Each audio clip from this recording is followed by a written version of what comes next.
నమస్తే భారత్ మీడియాకి స్వాగతం. యాదాద్రి భువనగిరి జిల్లా మోటకొండూరు మండల్ గ్రామం తేరియాల శ్యామల లక్ష్మి కమలాకర్ రెడ్డి జై పిరమిడ్ జగత్ జై ధాన్య జగత్ జై శాకాహార జగత్ ప్రపంచ వ్యాప్తి పిరమిడ్ ధ్యాన కేంద్రాల వ్యవస్థాపకులు విశ్వవిఖ్యాత బ్రహ్మర్షి సుభాష్ ప్రీతిజీ దివ్య ఆశస్సులతో ఉచిత ధ్యాన జ్ఞాన శిక్షణ. ధ్యాన అంటే శ్వాస మీద శ్వాస, శ్వాస మీద ధ్యాస, ధ్యాన సర్వరోగ నివారణి, ధ్యానం సకల భోగ కారిణ, ధ్యానం సత్య జ్ఞాన ప్రసాదిని. ధ్యానం చేసే పద్ధతి రెండు చేతులు కలుపుకొని కళ్ళు రెండు మూసుకొని వీలైనంత సుఖస్థానంలో కూర్చుండి కుర్చీలో కూర్చోవచ్చు, గోడకు అనుకూలంగా కూడా కూర్చోవచ్చు. మన ప్రయత్నం ఏమీ లేకుండా మామూలుగా జరిగే ఉచ్ఛ్వాస నిశ్వాసాలను గమనిస్తూ ఉచ్ఛ్వాస నిశ్వాసాలను కూడా గమనించుకుంటూ ఉండాలి. అంటే శ్వాస మీద ధ్యాస. ధ్యాన సర్వరోగ నివారణి, ధ్యానం సకల భోగ కారిణి, ధ్యానం సత్య జ్ఞాన ప్రసాదిని.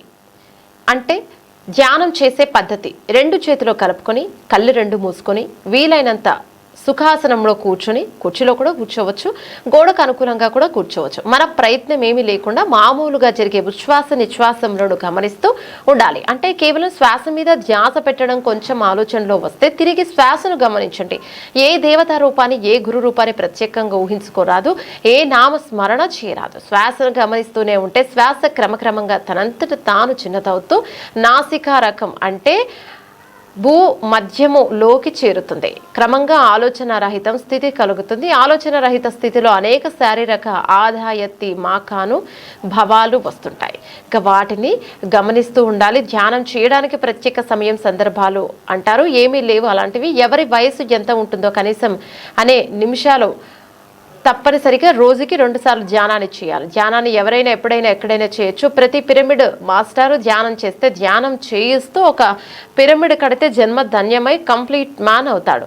మన జేబులో డబ్బును బట్టి చిన్నదైనా పెద్దదైనా ఎవరైనా స్థాయికి తగ్గట్టు వారికి పిరమిడ్స్ కట్టి ప్రపంచానికి ఇవ్వాలి. మన ధ్యానం పంచారు. పిరమిడ్ నిర్మాణం ప్రపంచం శాంతికి మూగజీవుల సంరక్షణకు కొరకు మహా అద్భుతం లోక కళ్యాణ కార్యక్రమంలో పాల్గొని అహింసాయుత భూమాతను ఆవిష్కరించింది. మానవుల ఆహారం శాకాహారం చేసుకొని ఇలా బయట చేసుకుంటే 1% శక్తి వస్తుంది. అదే ఇలాంటి కట్టడంలో చేసుకుంటే 3 రెట్లు అధిక శక్తి వస్తుంది. త్వరగా జబ్బులు నయమవుతాయి. మనం ప్రతిదానికి ట్యాబ్లెట్లు వేసుకో అవసరం లేదు. పారాసెటమాల్ అని బాడీ పెయిన్స్కి జ్వరాలకి అవసరం లేదండి. ఎలాంటిది ఉన్నా కూడా మనం దీనిలో ఒక రోజుకి ఒక అరగంట అయినా మొదలుపెట్టి గంట వరకు చేసుకుంటూ వెళ్ళండి. అద్భుతాలు జరుగుతాయి. విన్నారు కదా, ఇంతమంది చెప్పారు. కాబట్టి ఇదేం మూఢనమ్మకం కాదు, సైన్స్ ప్రకారం మనం మాట్లాడుతుందే శాస్త్రీయంగా అందరూ నమ్మదగింది. కాబట్టి మీ ఇళ్ళ మీద కూడా ఇది చూసి మీరు కూడా అందరి ఇళ్ళ మీద పిరమిడ్లు కట్టుకోండి. మీ తేరాలని పిరమిడ్ గ్రామంగా తీర్చిదిద్దండి, ధ్యాన గ్రామంగా తీర్చిదిద్దండి, ఆరోగ్య గ్రామంగా తీర్చిదిద్దండి. మరి ఇందాక సర్పంచ్ గారు వచ్చారు, మేడం గారు వచ్చారు, ఉన్నారా లోపల? వాళ్ళకి బుక్ ఇవ్వాల్సింది, మేము బుక్స్ తెచ్చాము. మీరు ఎవరి దగ్గర బుక్ లేకుంటే బంధాలు మోక్షాలు బుక్ తీసుకోండి. Okay friends. కాబట్టి ధ్యానం అనేది మనకి సర్వరోగ నివారణ, తలనొప్పి నుండి క్యాన్సర్ వరకు మనం నయం చేసుకోవచ్చు. శాకాహారం తీసుకోవాలి. ఎలాంటి మంత్రాలు యజ్ఞాలు ఇవన్నీ పని చేయవండి, ధ్యానం మాత్రమే పనిచేస్తుంది. అన్ని అనారోగ్యాలు తగ్గుతాయి అని చెప్పారు. అప్పుడు నచ్చలేదు నాకు అసలు ఆ మాట. అదేంటి దేవుడి పూజ చేయకుండా ఎలా ఉంటాము, ఈవిడ పూజలు లేవంటుంది, గురువుగారు ఇలా చెప్పారంటుంది. అప్పుడు నేను బాగా కనకదుర్గకి పూజ చేసేదాన్ని అనమాట, గాడెస్కి. నచ్చలేదు. నేను ఆవిడనే పూజిస్తాను మేడం అన్నా. కానీ ధ్యానం అయితే ఇలా చేయాలి అని చెప్పారు ఆవిడ.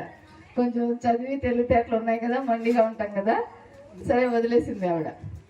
ఇంటికి వెళ్ళి నేను ఆవిడని స్మరిస్తూ 1 నిమిషమే అతరా స్పృహ ఉండేది కాదు.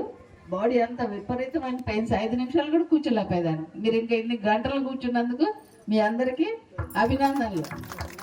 ధ్యానం స్టార్ట్లోనే మీ ఊరు వాళ్ళకి. కానీ